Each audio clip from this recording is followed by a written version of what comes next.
Now, we're going to be talking about how to feel better fast. And the fact that you hit play on an episode that has that title tells me that you've been dealing with a lot.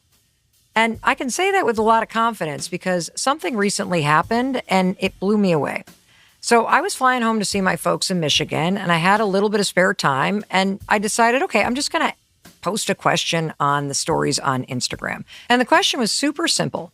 It was just, what do you need help with right now? And then something happened that was shocking. Over 500,000 people responded. Let me just read you some of the words that kept coming up over and over and over again. Anxious, irritated, tired, stuck, flat. Oh my God, flat. That's how I was feeling last week. Sluggish, fried, self-critical. I was so shocked by how many of you responded and how consistent the words were that you were using to describe what you needed help with. And I was like, okay, we got to do something about this because you deserve to feel better and you can feel better. And so here's what my team and I did. We went through all of these responses and we've analyzed what are the top 5 feelings that are showing up right now the most in your life.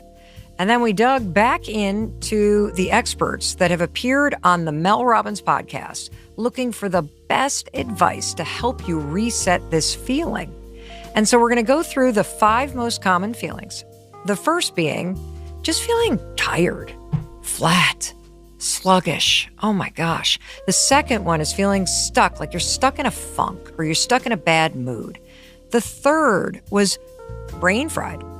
You're overstimulated. You're not sure how to get the energy or the focus back. You just kind of feel in the brain. The fourth one was just tired. Tired of being responsible for everything, holding it all together, being so hard on yourself. And the fifth feeling was really heavy. And here's the deal. The advice that you're about to hear is so powerful and simple, and you can use it as soon as you're done listening. And in fact, the last piece of expert advice that I'm going to share with you today is just downright magical. It's one of my most favorite tools that has ever been shared on this podcast. So let's start with the first feeling that so many of you told me that you're dealing with, and that's just that you're exhausted. You feel flat, you feel sluggish, like you don't feel like yourself. You know, this is that period in your life where you're just like, God, how do I get my mojo back? Like, I'm tired of being tired. This is so relatable. This was me yesterday. I just hit the wall at work yesterday. And then I remembered this advice from Dr. Wendy Suzuki. Because what Dr. Suzuki is about to tell you is that the fastest way to change how you feel is to change what your body is doing.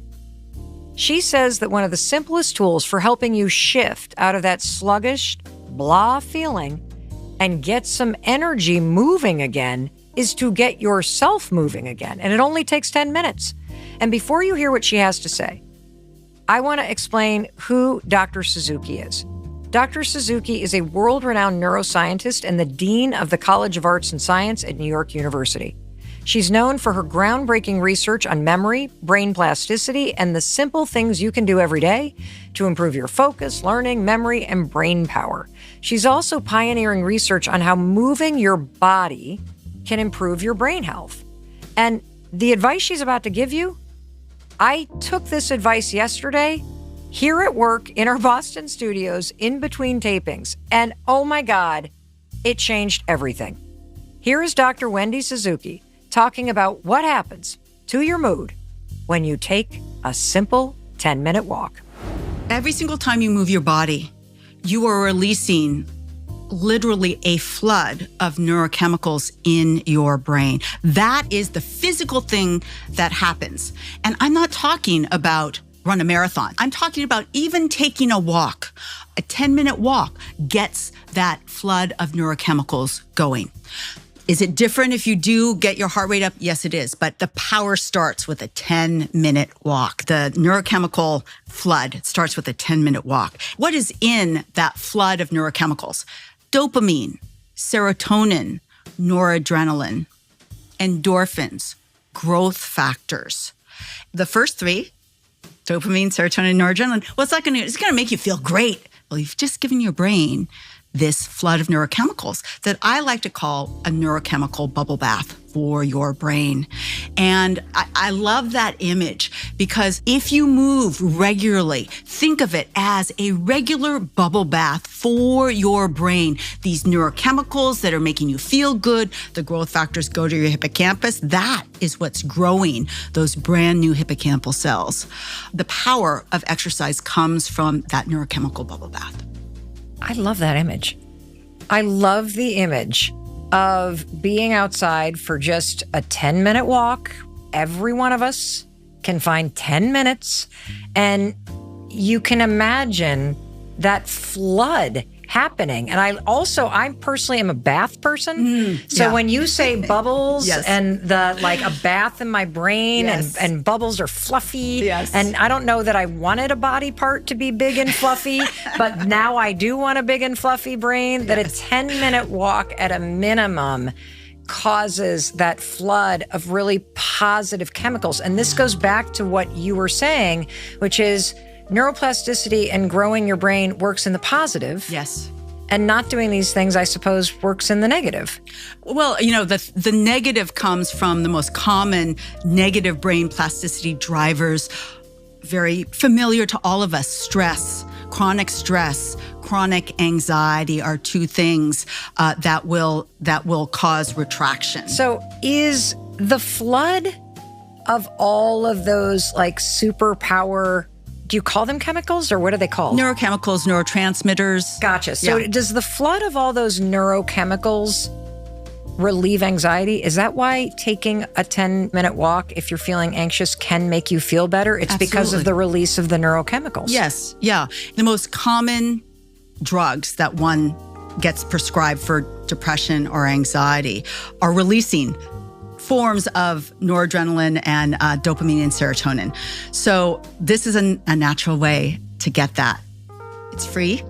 You don't even have to change your clothes. So that is just the magical power of moving your body for your brain. I love that. How does exercise improve focus? Improved focus is the most common positive effect that has been reported from studies of exercise on the brain. Easiest to find, improved focus. We know it's affecting the prefrontal cortex, and the mechanism of that and what exactly is happening is less clear than some of the other brain areas. We think that growth factors are also involved, and that it involves not growth of new brain cells in the prefrontal cortex, but new synapses. You get an immediate positive effect of focus from that same 10-minute walk, and with long-term regular exercise, your baseline levels of focus and attention go up. And that's where you expect to get, real physical change in your brain. Wow. I personally notice a increase in energy, which I always find to be weird because I'm usually dragging myself to the gym or dragging myself out of bed to go on a walk or a hike. Yeah. But when I'm done, even though I'm tired, I feel this boost of energy. Can you explain why exercise increases your energy? One of my favorite findings is in groups that were assigned the exercise condition, the motivation to exercise increased in them. So more exercise improves motivation to exercise. And the energy piece that you're talking about is likely due to the flood of dopamine and serotonin that go to your brain. Do you feel more energized when you're happy and when the reward that you get with dopamine? Yes, you are. So I'm going to say that it's probably most likely due to those same neurochemicals we've been talking about. And here's what I'm going to say. It freaking works. Because yesterday I was so sluggish, so burnt out, so tired. I did not feel like myself. And then I'm like, hold on a second. I just need to take a 10-minute walk outside, and then I'm going to get that bubble bath she's talking about, and this bad mood is going to shake out of my body, and I'm going to walk back into work feeling like a completely different person. The research works. And here's what I'm going to say. I get it. If you're feeling sluggish, if you're tired, if everything feels like too much, just like it did for me yesterday, even the thought of taking a walk feels like too much. I didn't want to do it yesterday. In fact, it wasn't even like really something that I'm like, okay, I'm going to go for a walk. The executive producer of the podcast, Tracy, said, you really should go for a walk. And I'm like, you're right. because Dr. Wendy Suzuki says that just 10 minutes gives you that bubble bath in your brain. 10 minutes is all you need to get the benefits.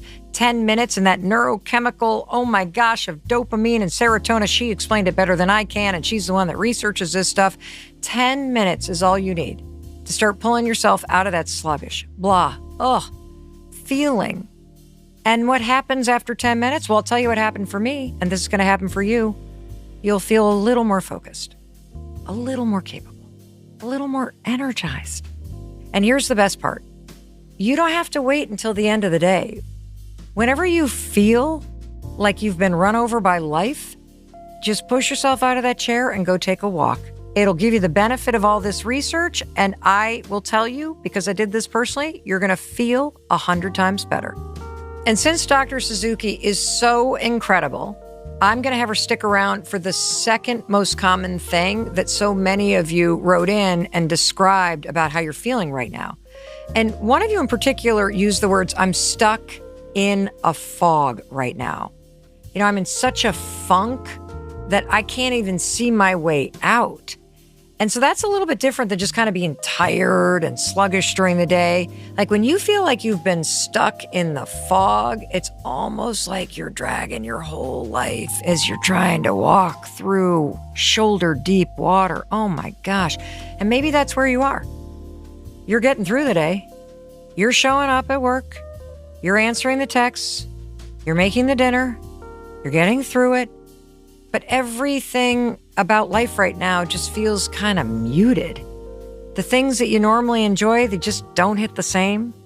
Small tasks feel oddly hard. Your brain just feels like it's working on a lower gear. And it's probably affecting your sleep.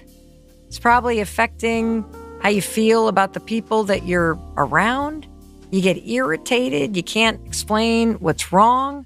You're not yourself, and you haven't been yourself, and yet you're still getting through the day and through your classes and doing what you need to do. But my gosh, it's almost like you're watching life through a dirty window. And the advice that Dr. Suzuki is about to give you is not going to fix the big problems. But what it does instantly, oh my gosh, what it does instantly is it's something you can do every morning that snaps your brain and body with a jolt. And that may sound abrupt, but you're going to understand when you hear this advice that a really great way to quickly clean the window and see things more clearly, to snap yourself into the present moment, is take a cold shower. Dr. Suzuki's going to explain the science, but when you step into a cold shower, holy cow, it's like, boom, your adrenaline turns on. Whoa, your nervous system wakes up. And all of that flooding that happens in your body just clears away the gunk and allows you to shift your mood instantly. Now, for the last month, I'm going to confess something to you. I've been experiencing this. And so every single morning, I take a cold shower. I start with a warm shower because I got to wash my hair, and I'm not that brutal. I'm not stepping into an ice cold shower as the first thing. I got to kind of ease my way into it.